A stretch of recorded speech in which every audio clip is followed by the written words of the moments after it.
Stephanie Daventry-French heads up the acting for theater, TV, and film here at ESU, and directing in the theater program, and has directed a number of performances here, including A Midsummer's Night Dream, The Hobbit, Alice Through the Looking Glass, and many, many others. Her recent book, Experiencing Stanislavski Today, Training and Rehearsal for the Psychophysical Actor, uses the legacy of Stanislavski along with ancient yoga and contemporary cognitive science to consciously affect the connections between the mind and body to bring a role to life. And she is the director of the theater department's production of 39 Steps, a comedic theatrical riff on Alfred Hitchcock's classic movie of the same name, and which is premiering tonight right after this talk. Paul Lippert teaches film history classes in the Department of Communications. His research is about the origins and historical development of modernity as influenced by and reflected in various image-based media. The play, his talk will be about Hitchcock's style as the product of various forms of incongruity caused by conflicting perspectives through the use of different media and symbolic forms. That's a mouthful, and Paul will certainly have something to say about that. The play 39 Steps is directed by, as I said, Professor Daventry-French, and uses the screenplay of a serious film for comic effect on the stage, and is offered as an example of such reframing from one medium to another. And now I'll give you Stephanie Daventry-French. I got this. Hi there, everybody. Welcome. I do just want to say that the show opens tonight and it runs all week through, the final show is a Sunday matinee. If you're interested in that, or you might get interested after this discussion, I just want to say for my house manager's sake, this is Savannah Murphy, our house manager for the show next door. How many of you are planning to go to the show? Because she will reserve tickets for you, so she can get a quick count of that. And she will put aside some seats for you.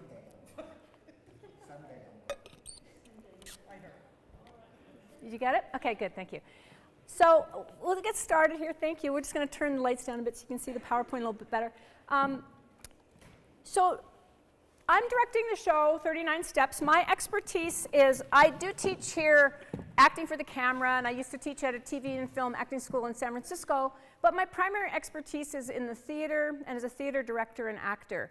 And but what happens for me, one of the reasons I love my job and I love my profession of the theater is that every show that I do, I get to learn about something else that maybe I knew something about but not a lot, and I need to fill out my learning.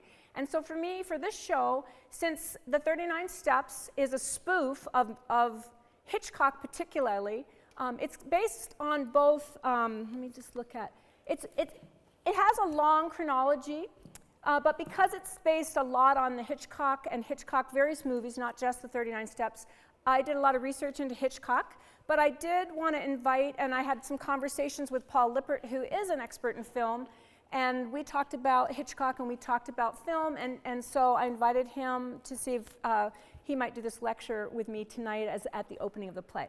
But just to give you a little chronology on this particular story, it started as a kind of novella by a guy named John Buchan. Some people say he's one of the earliest spy mystery writers, and he really was very much a part of getting that genre going. And he called his novella a shocker. And he wrote it in 1914, published it in 1915, so that's right around the beginning of World War I. Then Alfred Hitchcock turned it into a film in 1935, and I'll talk to you in a minute about how he reframed some of the things from the novel.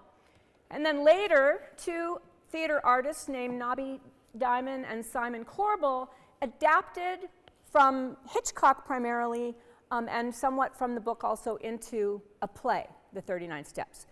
This play was toured the United Kingdom with Nobby Diamond and Simon Corbell performing with a group of 4 actors only playing multiple parts. And later it was further developed by Patrick Barlow. Patrick Barlow's version of the play, which is also the one that we're doing next door, went to London's West End, which is their kind of Broadway, and ended up winning their top award for theater, which is the Olivier Award based on Laurence Olivier. And then later it came in 2008 to Broadway. It won 2 Tonys in 2 design areas. It was nominated for Best Play, but a different play won that year. It then won the Drama Desk Award. And now, in 2017, you get a chance to see it here. I picked this play particularly because looking at the actors that I had to cast the play from, I had taught last year in the fall, I taught a comedy class that I teach every second year. And I knew that I had a lot of really, really funny actors here at this time. And I had seen this play because my colleague, Yoshi Tanakura, who designed the costumes for our production, he also designed a production of this off Broadway and at the George Street Playhouse. And I had seen the play. And when I saw it, our chair, Dr. Margaret Ball, said, "Stephanie, I think that you would really like this play." I went and saw it, and I knew that it would be a good one for us. So we're having the opportunity to do it. It's great. So just a couple things. In Buchan's novel, as I said, first of all, it was written a little bit earlier. It's a murder mystery, and there always has to be a victim to get things going. And the first victim in his story was an American male war correspondent who went about and just asked too many questions, probed too deeply, and uncovered a conspiracy. And this conspiracy was a sort of corporate, it's kind of interesting because I think contemporarily we don't necessarily put corporate and anarchists together. We kind of tend to have them on opposite ends a lot. But this was a sort of a corporate anarchist conspiracy to assassinate a Greek ambassador who had uncovered the conspiracy and was going to out it somehow. And then in the novel, Hannay, the lead character, is a British South African. Now Hitchcock made some changes. First of all, he wrote it in 1935, which is between World War I and II. His first victim, he changed it into a sexy female foreign spy. Hitchcock always liked to have a very attractive, sometimes she was, a lot of times she was the heroine that all kinds of awful predicaments happened to. In this case, she certainly is. And then he made the evil force the rising, at this time, even though it wasn't World War II yet, it wasn't the war that we all know of Hitler's horror, but he was certainly rising in Germany. And so there was this fear of weapons getting into his hands at that time. And so this is sort of how Hitchcock framed it and how our production is framed. In Hitchcock's version, Hannay is a Canadian living in London. Probably because Buchan actually Buchan was the Governor General of Canada. And actually this is the guy who wrote the novel. He ended up later, he was a novelist, and he ended up later becoming the Governor General of Canada. And who that is, I'm personally Canadian. The Governor General of Canada is the Queen's representative in Canada. And at that time, even though he didn't have a lot of power, like the Queen in England, he was much at that point still a figurehead, but still had to sign certain things. So he actually signed for Canada to enter World War II. So these are some things related to some of the themes in the play of this idea of getting dangerous weapons that could turn the war into the wrong hands. In our production, it really wasn't clear, so we just made Hannay English, so Hannay's English. So one of the challenges to the actors is that they had to learn 4 dialects for this play. They had to learn what's called received pronunciation, which is the type of British that you speak if you go to the right school, if you pass the test and go to on the college track at age 11, you learn to speak received pronunciation, at least you did back then. And then the other dialect of English that we use is Cockney, which is a London urban dialect. And then they go up to Scotland, so we have Scottish dialect. And then there's some German dialect because of our villains and whatnot. So it was a big challenge for the actors. So some things about Hitchcock that I wanted to introduce, and then Paul Lippert will talk in more detail and depth probably. But Hitchcock is known for certain devices. One of them is called the MacGuffin. And what the MacGuffin is, basically, is it's just the thing that gets everything moving. It's like this, it's a very contrived device. And a lot of times, the thing that's different from a MacGuffin than, say, the inciting incident of a plot, for those of you who've studied your English Lit, The difference is that with an inciting incident of a plot, that sets the conflict in motion, and that gets resolved usually later in the story.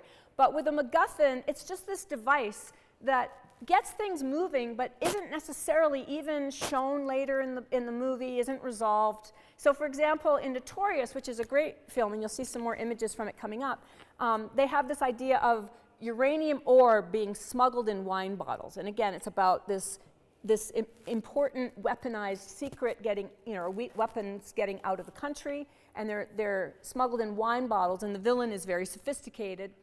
And but we don't ever really deal with, after we find out about it, and they're trying to solve this, what happens to the uranium never really gets answered in the film. And this is one of the things that Paul will probably talk about Hitchcock, is that a lot of his plots even are things jump, and not everything is wrapped up neatly. And that's like Shakespeare a little bit too. Shakespeare does that a lot too. Shakespeare will introduce a character for a scene because he's interested in him, and then you will never see him again. But in Hitchcock, when he was asked about his plots, he basically, he wasn't worried about them all wrapping up neatly. He was just worried about creating exciting, interesting action and visual things. And so here's some of the MacGuffins for a few of his movies. There's Trouble with Harry. It just starts with a dead body that nobody knows who it is, and they're trying to figure out the mystery. In the 39 Steps, there's this question of what are the 39 steps, but it really, we do find out about it in the play, but it's really not very key later on, but it gets things moving. And in Psycho, there's some money and a missing person that kind of get things going.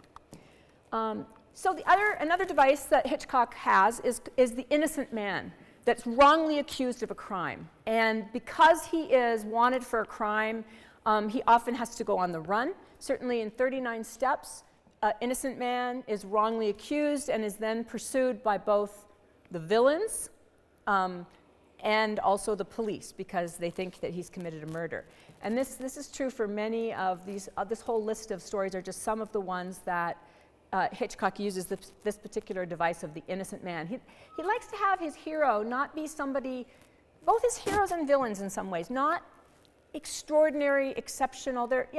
He has Cary Grant, so they're often these handsome actors, but he sort of wants them to be regular people, I guess, so we can identify with them, that sort of bumble into this thing. And then the question arises, well, if you bumbled into this thing, what might you do? How would you respond to this kind of event? And this is just a picture from our production. So in the 39 Steps, the innocent man is Richard Hannay. And this is a scene where he's getting arrested. And another thing that Hitchcock frequently did is he has his heroes on the run. And often he films on location, and they're running. He films in studios as well, and he also filmed on location. And he has them running past famous landmarks that might be related to where he's setting the play. So the 39 Steps has a fascination with Scotland. And so there's a beautiful structure, which you can see right here. This is actually a clip from the film. Both these are clips from the film, The 39 Steps, Hitchcock. And this is a structure called the Forth Bridge, which is a cantilever bridge that was, for a long time, it was the longest cantilever bridge in the world, and so it was famous for that. Now it is no longer. But you can see, here's Paul Lippert. Hi, Paul. You can see that the structure of this bridge really lends itself toward the film noir shadows and light and patterns that we're going to talk about in a minute. So here's a picture from the play. We didn't get but of our structure and our bridge that our student scenic designer built. So we had a student scenic designer learning how to do computer-aided design and construction drawings and all the things that involved in design. And so another famous landmark that he used in North by Northwest is Mount Rushmore. And he used the Golden Gate Bridge in Vertigo. Another thing he's known for is the memorable villain. And he liked to have villains that were recognizable people that had major failings. So these are some, and one of the other things is that he really was responsible for some really great actors who became very famous in other ways. So Claude Rains, for example, first did this film with Hitchcock, and later he became a villain in Casablanca. And Judith Anderson, I thought this was a great quote from Hitchcock about his villains. He says, "In the old days, villains had mustaches and kicked the dog. Audiences are smarter today. There's a typo. They don't want the villain to be thrown at them with green limelight on his face. They want an ordinary human being with failings." And here are a couple other ones that are pretty, well, Psycho, which got remade. I think it's been remade a couple times. Is that right, Paul? I know it's been remade at least once after. What's that? Yes. Yeah. And then Peter Lorre, also very, Peter Lorre was the one that was in Casablanca. Actually, both of them were, I think. But here's Peter Lorre again. Okay, and here's our villain. He's called the Professor in the 39 Steps, played by Will Barretto. Another thing that Hitchcock is known for is voyeurism. And if you read, maybe Paul might talk about this, I don't know. If you read some things about him as a person, there's a lot of discussion of his relationship with his leading ladies. But certainly both, he allowed us to be voyeurs of women in various kinds of predicament and various states of undress, which was pretty risque for his time period. And then he also had characters like this guy that was laid up with a broken leg that are observing people. And this is from Rear Window, I think. And this is a scene from our play, Annabella Schmidt. And again, we don't know what's going on yet, but we just get intrigued by the sexiness of it, and then other events unfold.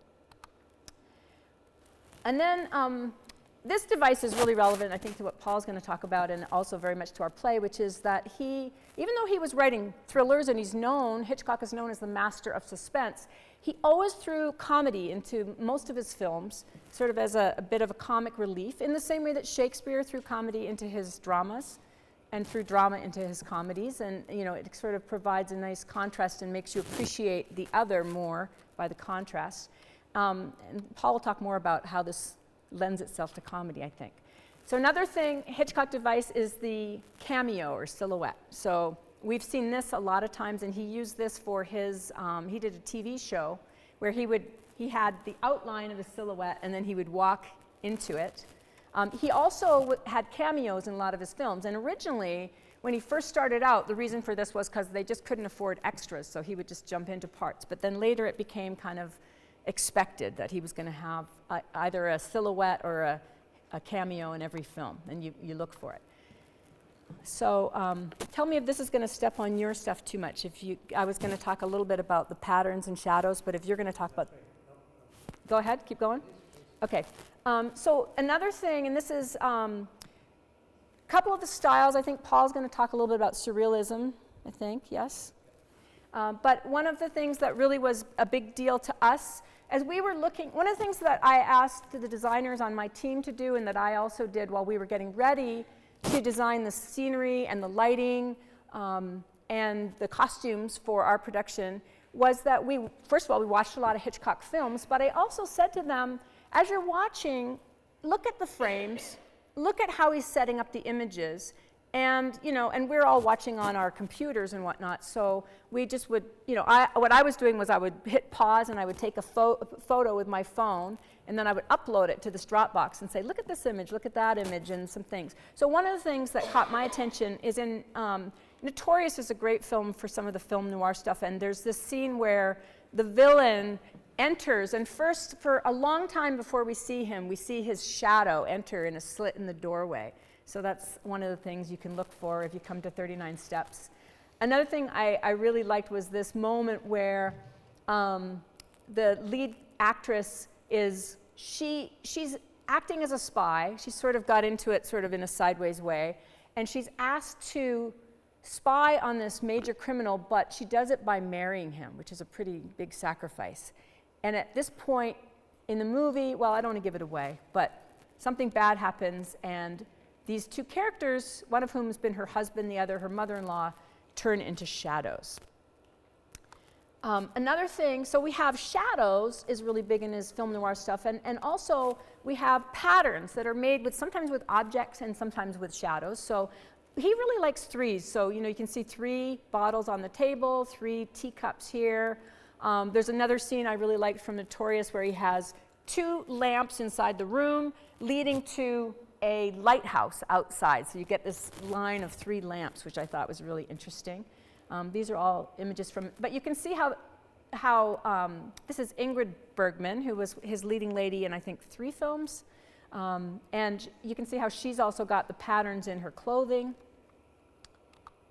And this, you can't see this one super well. I'm not sure, maybe with the lights that you can, but this is another interesting thing is just, showing, he did a lot of showing scary stuff or murders through reflections of things. So this was a really fun one where he shows it through a pair of glasses that we see the reflection of a murder going on. Sometimes it's through, a vase or a mirror or something. But also in this design here, you can see how he picked a location or he redecorated the location. I'm not sure if it was part of a studio, but with these patterns of lights, patterns of ceiling beams and whatnot on a train. That's from Strangers on a Train, I think. And then here's a couple images from Psycho, again, where we really get this classic film noir is this Venetian blind shadow thing, which we also borrow in our play, you'll see. And then just the kind of the shadow coming in to scare somebody. Here's another couple, how the patterns are made on the wall. And then this is just, looking at the interesting patterns of the stairs from a different, he did a lot of that too, turning the camera to a weird angle. So that's me. So I would like to introduce my colleague, Dr. Paul Lippert. I think they want you to have this. Can I pass it over so you can, they want you. I generally don't use it. No, you don't need to use a mic, but they're recording it, so they want you to be mic'd. Oh, So okay. let me plug you in. There you go. And this will just can stay on the table. Okay, could I have some lights? Yeah. Thanks. Does this have an off switch? Okay.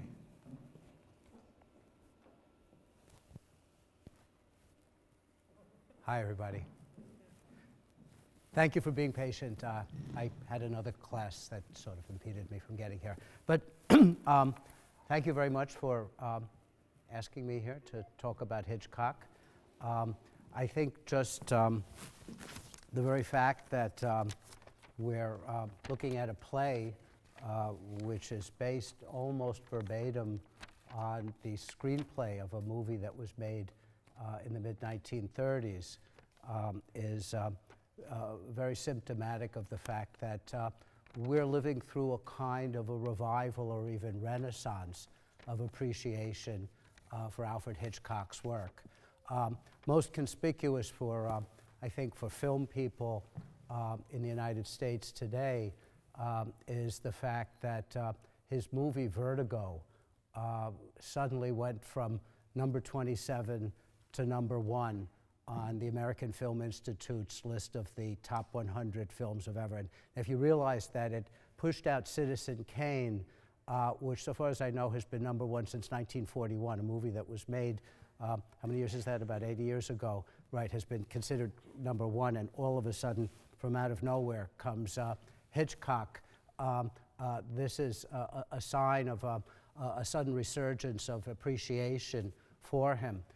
One can also say that this sort of resurgence of interest in Hitchcock and appreciation of him really is rooted in something that took place in the 1950s when French critics around a journal called the Cahiers du Cinéma, the Cinema Notebooks. This was a film journal of a number of film critics who eventually became the directors who were the French New Wave.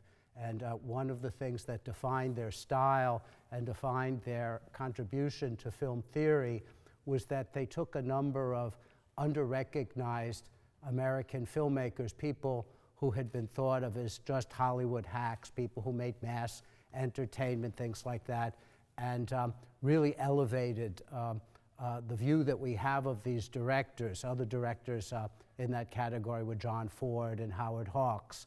Some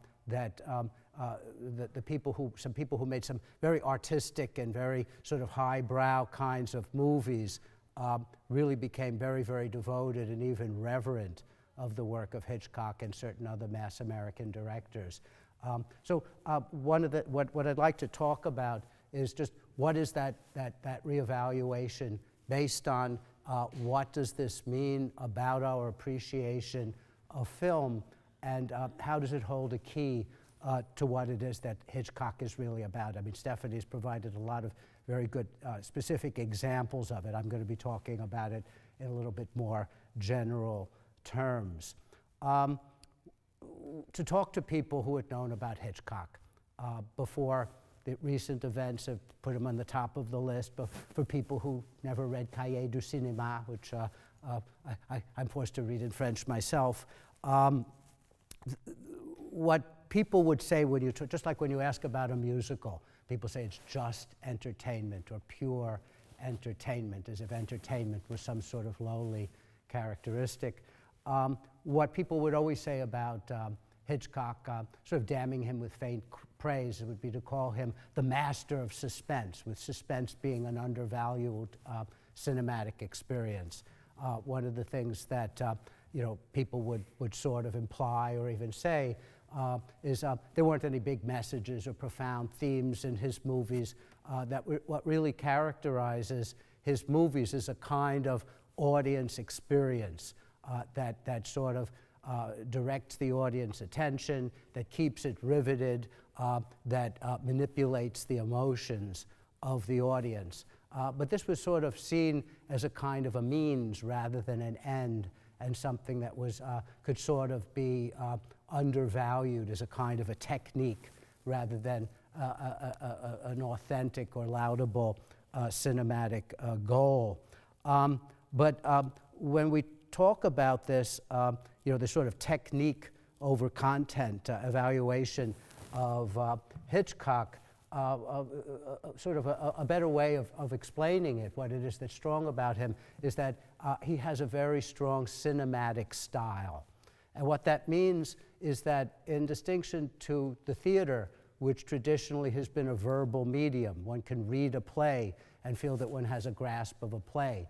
There are plastic and visual elements in plays, but it was only film, motion picture photography, by which we're able to tell a story primarily or even solely in images. So one of the things that I've always found very instructive from things that Hitchcock has said, and he's always very terse, he always made things very, very simple, is that the essence of film, the essence of cinema is silent, that it's telling a story in pictures, that once the characters begin to talk, you're becoming uncinematic. And he was always very critical of those directors who became popular after sound and lost touch with the principles of visual narrative that had been mastered during the silent period. It's significant that Hitchcock is a director, one of the directors, a few directors who really spanned many eras, that he worked within the silent era, yet he also was able to make movies that were able to resist the onslaught of television and many of the kind of new media that brought the traditional Hollywood industry down. The thing about Hitchcock is that he thinks cinematically. It said that he didn't need to do storyboards, that he would just be able to envision. He'd read a novel, he'd read a script, and it would all sort of emerge for him in a visual style, and that his exacting nature consisted of just getting all of the visuals exactly right. Now, it's important to understand that that use of imagery over words tends to lead his movies to be a type of film that we call goal-driven, as opposed to character-driven films. The people who like literary qualities in films, films with profound messages or artistic themes, tend to be interested in movies that are about people. And one of the disadvantages that film will always have over the novel is that a novelist can tell you exactly what his characters are thinking. He can even tell you what he thinks of what the characters are thinking, or what the character thinks of what another character is thinking. Film, to the extent that it's visual, is restricted to what is going on outside of our skin, that it has to use things that happen outside of our skin as an indirect measure of what is going on inside of our skin. As a result of that, you tend to have goal-driven movies, like someone robs a bank. What the movie is about, will they get away with robbing the bank without being caught, right? Someone loves somebody. They'll want to marry this person. Nothing complicated about characters, just a matter, will the person get the person to marry, right? It's something that's goal-driven, it's observable, it consists largely of physical motion. Character-driven dramas are more internal. They have to do with things that we can't see. They're not inherently visual, which is why they so often rely upon words. Now, one of the things that is sort of ironic about seeing Hitchcock as a goal-driven director, one thinks of detective fiction, which, if any of you read Agatha Christie or spy novels like John le Carré, what is distinctive about that genre of literature is the incredibly tight plotting, the linear, sequential nature of the logic that drives the plot. So that if you can find a hole in the plot, something that's implausible, something that happens that's unlikely, something that isn't supported by actual events in the text, the drama is seen as flawed. Well, anyone who knows about Hitchcock would find this laughable, that all you really need to do, as you're being riveted by the suspense sequences that drive his plots onward, and just stop for a minute and say, physically, in the real world, how likely would this be to happen? How likely would it be for this character to do this? Isn't this a remarkable coincidence that is almost, is almost not even worth entertaining, right? This doesn't just happen a few times in his movies, and rewatching the 39 Steps, it's every 3 or 4 minutes in the movie. There's something that is absolutely incredible, happens again and again and again and again, and for some reason you buy it. You never really stop to think about it. Hitchcock has a name for people. They tend to be lovers of detective fiction who are always pointing out the implausibilities in his movie. He calls them the implausibles. And he says that these are the people who drive him crazy. These are the kind of people that he sometimes feels compelled to put in a sop in one of his movies to just take some of the worst absurdities out of them. But he really had complete contempt for these people because he saw them as people who really missed the whole point of what he was about. Another way of looking at his visual style is sort of shown by the example of the fact that he says that when we look at a scene, what people say almost never is an accurate indicator of what their actual emotions or emotions are at any particular time. But the movement of their eyes always gives a character away. That's a form of action. We judge people by their actions rather than by their words. I don't really have enough time to go into it in detail, but I've been doing some reading about recent developments in right and left hemisphere brain research, and how the left hemisphere of the brain, of course, is the linear sequential logical part of the brain that's responsible, this is an oversimplification, that's responsible for language and what we call explicit logic.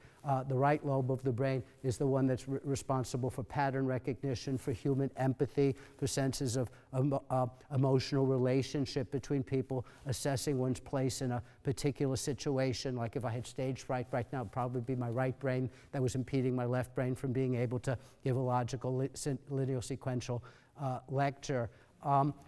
One of the studies that actually there's a few of them that the author uses to make the point, is that this is not just true of humans, but it's also true of most mammals, most higher vertebrates, that when you're encountering another member of your species, the left brain watches the lips and the right brain watches the eyes.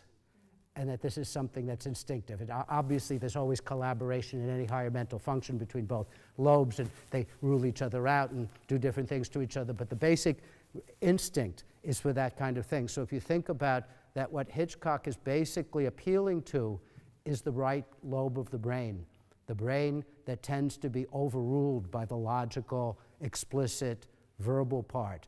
That the lobe of the brain with which we feel, which we have a sense of our existential position in the world, in which we experience our emotional relationship to other people and to situations, is primarily done through the right brain. I don't know that he ever was aware of any of this kind of research. It just really began to develop in the 70s. He died in 80. There you are. When we look at what's weak in his movie, what's usually in his movies, what's criticized is plotting and characterization. His characters are seen as thin, as very pliable, as sort of bent to the needs of his effects without being convincing or having a certain amount of roundness. They're often seen as very thin types of characters. Instead, what I think that the short way to put it is what Hitchcock centers around is what we would call situations. Situations, contexts that he sets up that either have a familiar or a disconcerting effect, usually juxtaposing the two of them at the same time. Okay, and this is where we get it surrealism, this is where we get it comedy, this is the source of horror, right? He's basically probably, if I had one word, right, it's incongruity, okay? What you thought the world was consistent, right? This is part of the experience in film noir, it would have been nice that he played a larger role in the movement of film noir. It was something he dabbled in and sort of got out of. But this whole idea of the world turned upside down. Everything you've ever learned is wrong. The good guys are not totally good. The bad guys are not totally bad. Basically, what he provides is not so much a plot of physical, material events in the real world, is a narrative of subjectivity and emotion. Okay, that his is a world, just like the surrealist is a world that is a totally subjective world in which the highest realities are the realities as they affect the human nervous system. So in a sense, what he's doing is not just providing his situations, his plots, and his characters as these kinds of emotional stimulus. The plot, I think one could sort of say, is going on inside of the audience. What I would call it is plotting the audience, which is why you can see him as a character with a great deal of psychological brilliance, because he really understands how to affect people, to pull their strings, to create a sense of awe, wonder, shock, horror, all these kinds of things, but also characteristic of Hollywood. He really understands people. He's capable of creating mass entertainment. I put together a course on surrealism, actually for a colleague of mine who will go unnamed right now. But one of the difficult things in terms of films that are obviously surreal is once you get past Louis Buñuel, the list becomes very, very short. But one of the things is that you could, Hitchcock, in some ways his surrealism is more effective because it goes undetected by most people. People expect it to be a conventional kind of narrative, but in all kinds of subtle ways, and Stephanie has already shown many, many great examples of it, the sense of a kind of reality that pierces the culture's sense of normalcy, right? That sort of gets its sort of primal realities that are deeply disturbing. This is what his plotting, such as it is about. One of the things that we see, very, very simple, just some simple examples of this, is that there's virtually no relationship between film time or plot time and story time or real time. That he compresses and dilutes time to a degree that really pushes the limits of comprehension. And one of the things is that you buy it, that psychologically subjective time, right? Like if you're bored with this lecture right now, it might seem like it's taking a year, right? If you're having a great time, where does the time go, right? So through various film devices, Hitchcock plays with these things in order to manipulate the audience's emotions. Okay, stop now. Or I could do whatever you like. I could rush it through. 5 minutes, no more. But be frank. I'm just here to serve. 3 minutes. Okay. Let me just run a few things off. One of the things is that you identify with a character. Okay. That leads an audience to a shocking experience. The ability of his style to stay with the character's motion in order to have you identify with the person. Big theme, an innocent man accused. when you are identifying with the point of view, something you can't do anything about that you're being condemned for.